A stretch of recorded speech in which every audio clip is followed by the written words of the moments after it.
भारत के दामन पर इस समय सबसे गहरा दाग बलात्कार का लगता रहता है। एक भी दिन ऐसा नहीं गुजरता कि डेली पेपर या न्यूज़ चैनल में इस घिनौने कृत्य का जिक्र न हो। जानते हैं इस तरह का अपराध क्यों हो रहे हैं?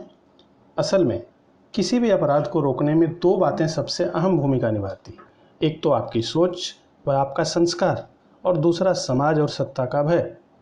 पाश्चात्य सभ्यता के प्रभाव ने भारतीय सभ्यता संस्कार का क्या हश्र किया है, सामाजिक मूल्यों का कितना ह्रास हुआ है, यह कहने की कोई आवश्यकता नहीं। रही बात सत्ता भय का, तो इसका नज़ारा तो आप हर दिन चैनलों पर देख ही रहे हैं।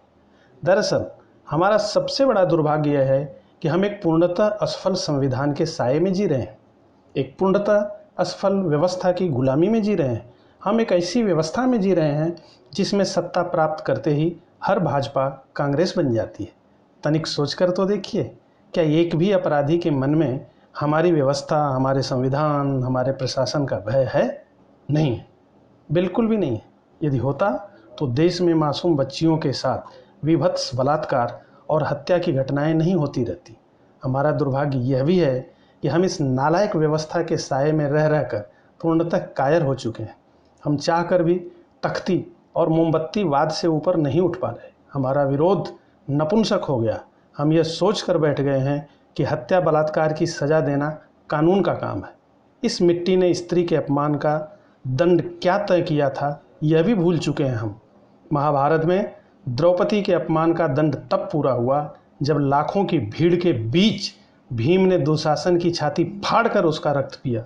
दुर्योधन का दंड तब पूरा हुआ जब युद्ध के नियमों के विरुद्ध जाकर भीम ने उसकी जंघा तोड़ डाली। भारतीय पौराणिक इतिहास में 3 उदाहरण हैं जब किसी नीच ने स्त्री के बाल खींचे थे। रावण ने सीता का केस पकड़ा तो उसके पति द्वारा रावण के समूचे कुल का नाश कर दिया गया। दुशासन ने द्रौपदी का केस खींचा तो उसके पति द्वारा दुशासन के समूचे कुल का नाश कर दिया गया। और कंस ने देवकी का केस खींचा तो उसके बेटे द्वारा कंस के संपूर्ण कुल का नाश कर दिया गया। स्त्री के अपमान का यही दंड है। हमारी मूर्खता यह है कि हम राम, कृष्ण और भीम को सरकार में खोज रहे हैं। रावण को दंडित करने वाले राम सत्ताधारी नहीं थे, बल्कि एक वनवासी थे। दुर्योधन की जांग तोड़ने वाले भीम राजा नहीं थे, एक निर्वासित दास थे। और कृष्ण भी कंस वध के समय राजा नहीं, एक सामान्य ग्रामीण थे। तब मात्र स्त्री का केस खींचा गया था, आज उसके साथ बलात्कार हो रहा है। फिर भी हम तख्ती मोमबत्तीवाद में ही उलझे हैं। हम में से कोई भीम बनना ही नहीं चाहता। दुर्भाग्य यह भी है कि हम उस कानून के भरोसे बैठे हैं जो 2002 के बाद आज तक किसी बलात्कारी को मृत्युदंड नहीं दे सका। हर अपराधी जानता है कि वह भारतीय कानून की छननी के 1000 छेदों में से किसी भी छेद से निकल सकता है। और उसका यह विश्वास यूं ही नहीं है। वह जानता है कि क्षेत्रवाद, अल्पसंख्यकवाद, जातिवाद या कुकर्मवाद के नाम पर कोई न कोई उसके साथ जरूर खड़ा हो जाएगा।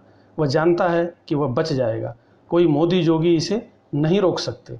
वे अपनी रक्षा के लिए यह कह देंगे कि देखो, हमने अपराधियों को पकड़ लिया है। लेकिन यह अपराध तभी रुकेंगे जब दंड समाज तय करे। समाज को तख्ती मोमबत्तीवाद से ऊपर आना ही होगा। आना ही होगा दोस्तों, आना ही होगा।